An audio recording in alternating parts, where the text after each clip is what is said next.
This evening on ENN Tonight. An Elon fraternity makes its way back to campus 6 years after getting kicked off. Elon's Health EU Center has a new construction update. Colonnades residents, stay tuned if you're a light sleeper. And stick around to hear about the upcoming student government fall elections. Those stories and more.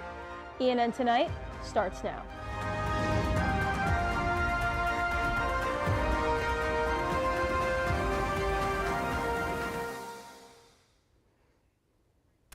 Good evening, and thank you for joining us for ENN Tonight. I'm Charlotte Fabi. And I'm Alice Morrissey. Let's dive right into this week's top stories. Starting off tonight, after 6 years of being removed from Elon's Interfraternity Council, the Kappa Sigma fraternity chapter will be reinstated this school year. Elon News Network covered the initial removal in 2019. Let's take a look. Members of the Kappa Sigma fraternity are all moved out of their on-campus house. Students living there had until yesterday to relocate to other available rooms on campus.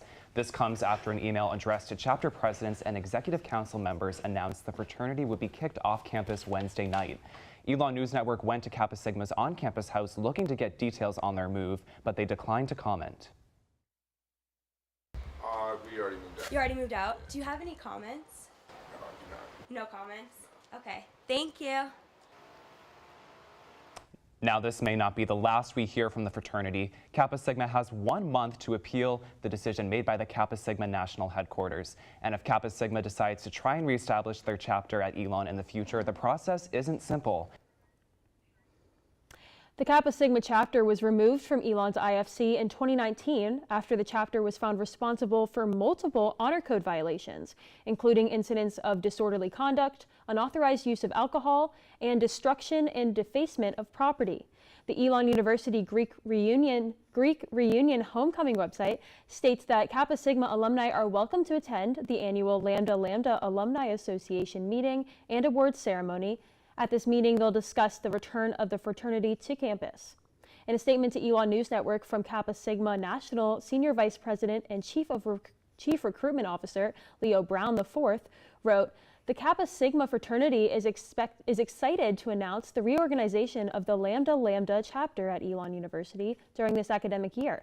The fraternity is collaborating closely with local alumni and the Elon Student Involvement Office to ensure a strong and successful return." Not only are there changes in SGA funding, we'll start seeing some new faces for their class of 2029's seats as elections are rounding the corner. The SGA freshman applications opened on the first day of school and are set to close on September 9th in the afternoon, with a little over a week left to apply. Voting day is then a week following that on September 16th. SGA President Anya Bradich says that she's looking forward to this year's election cycle and what the freshmen can bring to the table. I'm excited to see what they're interested in bringing to SGA. I'm excited to learn more about their passions, and I just hope that we can get a really good class. I hope that it's a really good and competitive race. I think that's always so much more fun when there's a contested race as opposed to just like winning by default. So I'm hoping for that too. Bradich encourages anyone who wants to apply to be on SGA to just go for it. She says that her experiences on SGA have shaped who she is now as a senior. Just do it. You really don't know what's going to come out of this. I am the person that I am today because I joined SGA my freshman year, and all the leadership experiences I've gained and the mentoring experiences I've gained through this. I just try it out. Just try it out, get your name out there, do a campaign. It's hard work, but it's fun work. The positions open for the class of 2029 are the class president, treasurer, and 5 senator positions. And in other SGA news, they're making big changes to how clubs and organizations get funding. Charlotte, tell us about what student organizations need to know this year. Thanks, Alice. From today until September 19th, SGA is accepting student organization funding requests for Quarter 2 events. Quarter 2 starts on November 1st and goes until January 31st. As of Friday, SGA has no finalized system for submitting those funding requests. Student org leaders request funding through a form on Phoenix Connect. And the SGA Finance Board, run by SGA Vice President of Finance Ian Brecker, meets to approve or deny funding requests. Requests over $5,000 require SGA Senate approval. Last spring, Elon News Network reported on the changes to the budget request system, which had previously had orgs request funding on an as-needed basis. On top of that, they're also making other changes to SGA to that system. They have reduced or eliminated funding for food and open tabs unless they're what SGA feels are essential to the event.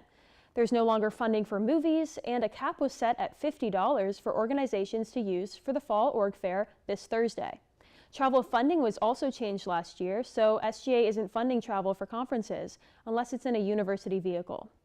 And for event requests, organizations now need to request approval for events 3 weeks in advance instead of 2. SGA says that student orgs will receive an email with updates on their request submission process next week. Back to you, Alice. Thanks, Charlotte. Colleges and universities across the country are bracing for the impact of what experts are calling the demographic cliff. With fewer babies born after 2007, there are now fewer 18-year-olds going to college. In a 2024 report from the Western Interstate Commission for Higher Education, the number of 18-year-olds graduates will peak somewhere between 3.8 and 3.9 million this year, followed by a 15-year decline. The report expects a decrease to under 3.4 million graduates in 16 years, and that's 13% lower than this year. But the cliff isn't equal across the United States. Most southern states, including North Carolina, are predicted to experience an increase in high school graduates. As this rate increases, Elon University Vice President for Enrollment Greg Zeiser told Elon News Network that Elon is noticing growth from North Carolina, South Carolina, and Florida, where the numbers of graduates from high school are rising. However, Elon's class of 2029 enrollment saw an 11.6% decrease compared to last year's freshman class. There are a total of 1,517 freshmen for the 2025-2026 academic year. University President Connie Book told Elon News Network in an interview in August that the university chose to admit fewer students instead of changing its standards for admission. We made the decision just to hold. And so we're bringing in a really qualified, great class, a very, very Elon-like class, and we don't think the competition is going to change. Zeiser wrote that Elon is hoping that the new neuroscience and digital content management majors will be very helpful in attracting new students in the coming years. Well, some students may be hearing a different wake-up alarm for the next few months. The Healthy Use Center's start and end times for construction were extended. In an email sent to students living in the Story and Moffett buildings, the construction will now start at 7 in the morning and go until 7 p.m. The changes come after heavy summer rainfall pushed the opening date for the Healthy Use Center back to next fall. At first, Community Director for Colonnades Neighborhood Carly Strausser sent an email to Story and Moffett residents saying that construction would be limited to daytime hours from 8:30 a.m. to 5 p.m. But now that's changed, adding more hours than planned. Strausser wrote that the Colonnades Neighborhood office will have earplugs available for residents during business hours. She also recommends that students listen to white noise to drown out the sound of construction. And the heavy summer rainfall didn't only delay the construction of the Healthy Use Center, but also a new freshman parking lot. I spoke with Elon University Police about where freshmen can park this year. It's a change 2 years in the making, moving freshman parking to a separate location. This year, freshmen can only park in certain lots, marked with an FY sign to match their parking permits. And for now, freshmen will be parking in temporary places around campus. And it'll be 24/7, 7 days a week. FY will have to be there. The lot with over 500 spots was planned to open at the start of this academic year, but Chief of Campus Safety and Police Joseph Lemire says tons of rainfall from the summer put a hold on construction. He expects the lot to open around fall break. And FY is only going to be here when that is set up. Before that is set up, it's going to be here, South Campus down here, and behind the Shar Center there. So you're still kind of on the remote sides of campus, but we're still hopefully building some capacity internally. Building capacity, Lemire says, is one of the biggest benefits to moving freshman parking to remote lots. Another is keeping first-year students on campus. Although it's an inconvenience, maybe, first-year students being parked in a remote lot also kind of forces them to integrate to campus and learn other transportation options. The construction of the new Healthy U Center took away around 120 parking spots in the Innovation Quad lot. Lemire says parking in the area shouldn't be a problem, but the department is open to making adjustments. There may be some changes that happen in the future, but sometimes you just don't understand what the human reaction is going to be and where people will spread out to park, and you got to see where those crunch points are going to be. Lemire says parking rules are enforced 24/7, even on the weekends. Charlotte Fobby, ENN Tonight. Over the past few weeks, more than a dozen colleges and universities have been targeted by false active shooter reports. These false reports are called swatting and have many universities evaluating their active shooter response plans. Elon Campus Safety and Police have a video providing training on how to respond in an active shooter situation on their website. Their website lists out important steps students, faculty, and staff can take to be prepared in the event of campus safety emergency. These steps include keeping all personal information like addresses and phone numbers updated with the Registrar's Office for Students and Office of Humanity Resources for faculty and staff. Additionally, the website encourages students and faculty to sign up for the e-alert notification systems in case of an emergency. And coming up after the break, I'll have your Phoenix 5-day forecast. And stick around to see how a local lemonade business is helping the North Carolina community. Once upon a time is right now. Escape to the Renaissance Festival, a time-traveling adventure. Saturdays and Sundays, October 4th through November 23rd. There's music, comedy, circus entertainments, jousting, nights, the living mermaids, and a feast all rolled into a non-stop outdoor family adventure. Tickets limited while supplies last. Online only at renfestinfo.com. You can take Link Transit to Burlington, Graham, Mebane, Gibsonville, or within Elon. Elon University students and staff can ride Link Transit for free after showing an Elon ID. Blue Route 3 comes by every 90 minutes Monday through Friday with certain hours on Saturdays. And for more information on Link Transit, please call 336-222-5465 or visit the Link Transit website.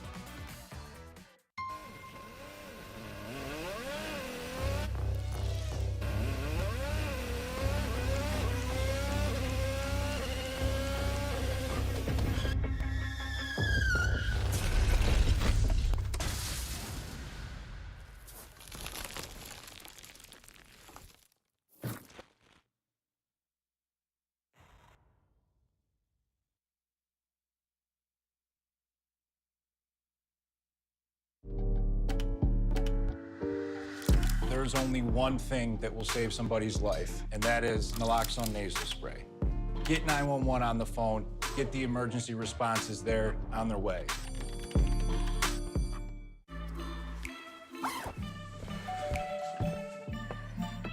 Yo, camping buddy. Okay, you guys ready? Dude, I thought you were driving. I thought you were driving. Oh, I never said I was driving. I definitely can't drive. Okay. If you're high, just don't drive.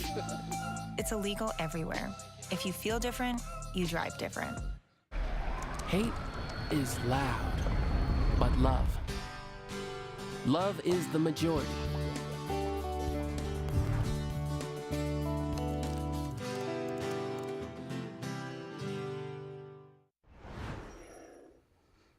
We've had some sun recently. Are we going to have more nice weather for our first full week of classes? Thanks, Alice. We'll be seeing more sun and a bit of rain this week. Now for your Phoenix 5-day forecast. Tonight will be a cool 54 with some clouds. Tomorrow will be 76 and mostly sunny with a UV of 8, so remember your sunscreen. Wednesday is going to see some clouds with a high of 80, and towards the end of the week it will warm up to the mid-80s and mostly sunny skies with the exception of Thursday. There will be thunderstorms and about a 75% humidity with wind gusts up to 25 miles an hour, so bring your umbrella. A major cold front is moving through next week, giving us a glimpse of what fall will bring. A jet stream will pull northern air down and back up towards the northeast. The Midwest will get the brunt of it. They will feel daytime temps 10 to 20 degrees lower than historical temperatures. We won't feel the impact until next Friday to Saturday, and then it'll be back to our typical warm early September weather. And that's all I have. Back to you at the desk. Thanks, Mackenzie. Looking forward to the nice weather. North Carolina is becoming a Do Your Part state, and this is an initiative between the National Governors Association and a nonprofit that supports military families.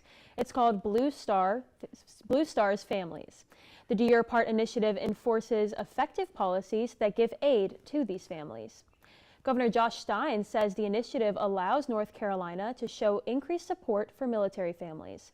The Secretary of the North Carolina Department of Military and Veterans Affairs says that more than 600,000 veterans live in North Carolina, and the state itself has the 4th largest active duty population out of all 50 states. Stein has shown his support for military families throughout his time as governor so far, signing 4 bills into law that support service members in the state. Lemon Ninjas, a lemonade business, held a fundraiser to help those affected by Tropical Storm Chantal. 6 were found dead after the storm, and over 150 people lost their homes. Owner of Lemon Ninjas, Christian Jordan, has spent months preparing for the big day. The fundraiser had a car show, a variety of different vendors, and even a goat named Oliver. Bringing the community together, I think, is always big. I'm always one, even if I don't have anything, I want to give. I've just always been that way. I have a caring heart. By the end of the fundraiser, Jordan says they raised over $1,000 for these families. And stick around to see how the Phoenix played against the Duke Blue Devils. And not only are we going to see how the Phoenix played, we'll see how students shared their school spirit right after this. I don't think that many kids in my son's school even do it. He makes fun of his friend who vapes. He would never try it. She's into soccer. She's on the honor roll. She's just not the type. No way. No way. No way. No way, my kid would never vape. Get your head out of the cloud. Today, nearly 8,000 kids will start vaping, maybe even yours. Learn about the dangers at talkaboutvaping.org. You can take Link Transit to Burlington, Graham, Mebane, Gibsonville, or within Elon. Elon University students and staff can ride Link Transit for free after showing an Elon ID. Blue Route 3 comes by every 90 minutes Monday through Friday with certain hours on Saturdays. And for more information on Link Transit, please call 336-222-5465 or visit the Link Transit website. Even more than I wanted a gold medal, I wanted a heart of gold, like the mentors who were my balance beams refusing to let me down, and the coaches who spoke out to anything out of bounds, heroes who never stood on podiums, but stood up for me. Every shot I made, give the assist to those who since my youth were referees, ready to blow the whistle and end abuse. Once Upon a Time is right now. Escape to the Renaissance Festival, a time-traveling adventure. Saturdays and Sundays, October 4th through November 23rd. There's music, comedy, circus entertainments, jousting, nights, the living mermaids, and a feast all rolled into a non-stop outdoor family adventure. Tickets limited while supplies last. Online only at renfestinfo.com. Kudos, Carl. You've always had a need for speed. Racing anything with wheels, speed reading novels in record time, yelling out 3, 2, 1 at every traffic light. But this time, you've taken your power obsession to the next level. By purchasing this electric vehicle, you've given yourself instant torque that blows your old launch times away, which will keep you saying, "Woo-wee," every time you punch the pedal. Good for your adrenaline, great for the planet. That's the power of EV. The first game for Elon football came with high energy and high stakes, taking on Duke on the road. Our Monica Juravicius was on hand for the action. Elon faced a tough test against Duke University. New quarterback Landon Clark and running back TJ Thomas Jr. rushed the field to score touchdowns for the Phoenix, tying the teams by 10 at the start of the second half. But Elon's defense fell flat, pushing Duke's score up 35 points. Elon head coach Tony Trisciani said the game provided the experience needed for the backup roster for the upcoming season. You know, that first half went, about as good as we could have hoped for us. We ran out of gas a little bit in the second half, lost some of our bodies, and some other guys had to step in there. The Blue Devils have also built a new roster with its quarterback Darian Mensah leading their offense. The Phoenix fell to the Blue Devils 17-45, the most the Blue Devils scored in a home opener since 2017. This was a great opportunity for us to play the best team we're going to play all year. And now it's all about going back and teaching and coaching and growing from every snap that we got out here today. Though the game didn't end in the Phoenix's favor, Trisciani said he believes the team's effort will translate to wins if they keep the same intensity. Monica Juravicius, ENN Tonight. The Phoenix are facing off against Davidson College this Saturday at 6 o'clock for their first home game of the season. The theme for the tailgate and the game is Maroon Out. While Monica was on the field covering the big game, I was at the Mosley Center to talk to students at the watch party. The watch party viewers enjoyed games, merch, and food as they watched the battle between Elon and Duke University. Elon's Student Union Board and the Phoenix Fanatics teamed up to host the event. Phoenix Fanatics treasurer Charlie Stilla says he hopes the event would help first-year students connect and share school spirit. It's open to all people, but I think it's definitely a good place for freshmen to come and interact with other people, especially because they've only been here for a few weeks. For Elon student Portia Sanchez, the event was a way for her to branch out in the Elon community. As a freshman, coming to a space like this, it can be a little nerve-wracking at some points because there's a lot of things to do and a lot of people, but ultimately I think it's really fun because I get to get out of my comfort zone a little bit, have fun with my friends while meeting new ones. Although the Phoenix didn't take home the victory, the energy and enthusiasm at Mosley started the football season on a high note. Alice Morrissey, ENN Tonight. As the season continues, there will be more opportunities for community building, starting with the tailgate this coming Saturday. Elon's Black Student Union hosted its annual Welcome Black Cookout on Phi Beta Kappa Commons. The event is BSU's first event of the semester. Students spent the afternoon enjoying games, music, and food. Junior Brianna Crawford is BSU's vice president and says she enjoys meeting the new students along with seeing returning students for the first time this semester. Today has really just seeing everybody come in, all hands on deck. We all just want to see the event thrive, the organization thrive, and most importantly, our just community thrive. The next BSU event is the Art Around the World Fashion Show on September 12th at 7:30 p.m. in Alumni Gym. North Carolina is suing the Federal Emergency Management Agency, also known as FEMA, over the freeze of $225 million in infrastructure. Attorney General Jeff Jackson filed the lawsuit after Tropical Storm Chantal after it caused major flooding in July. Jackson says that the money that was cut is crucial to moving water treatment plants and protecting drinking water in the area. North Carolina is joining several other states challenging the cancellation, like Texas and California. Recently, President Trump said, "I say you don't need FEMA, you need a good state government." The case argues that FEMA broke the law when it canceled the Building Resilient Infrastructure and Communities program. A federal judge has already ruled that the money cannot be redirected until the case is resolved. For now, several projects are on hold as the legal battle plays out. Don't move anywhere during the break, because right after this, we'll have all you need to know about the Milk Club's Carnival.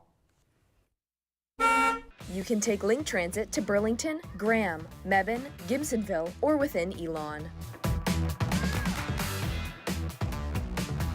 Elon University students and staff can ride Link Transit for free after showing an Elon ID. Blue Route 3 comes by every 90 minutes Monday through Friday with certain hours on Saturdays. And for more information on Link Transit, please call 336-222-5465 or visit the Link Transit website. In 4 days. There was an old woman who lived in a shoe. She had so many children. She didn't know what to do.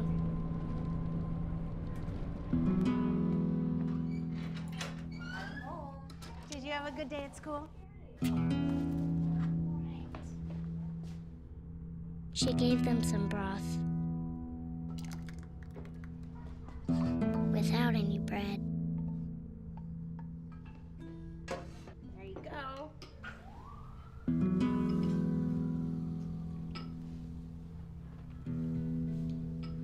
And kissed them all soundly. Night night. Good night. And put them to bed. Hunger is a story we can end. End it at feedingamerica.org. Once Upon a Time is right now. Escape to the Renaissance Festival, a time-traveling adventure. Saturdays and Sundays, October 4th through November 23rd. There's music, comedy, circus entertainments, jousting, nights, the living mermaids, and a feast all rolled into a non-stop outdoor family adventure. Tickets limited while supplies last. Online only at renfestinfo.com. I've always been told I gotta be strong. Thick skin, tough as nails. But to be everything for everybody, it wears on you. Black don't crack, they say. But it can. We all can. Reach out to a friend if you see them going through it.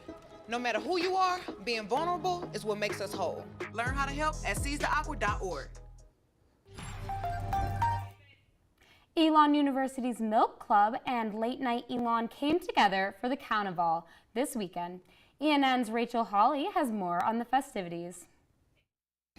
Young Commons was full of milk lovers at Late Night Elon and Milk Club's Carnival. There were games, pizza, ice cream, and even milk shots for people who came to the event. Milk Club President Jacob Bradshaw says that celebrating something silly like milk can end up being more serious than you might think. You know, you can connect milk to nearly every aspect of your personal life if you think about it. Milk Club also made sure the carnival was utterly accessible for those who prefer non-dairy options too.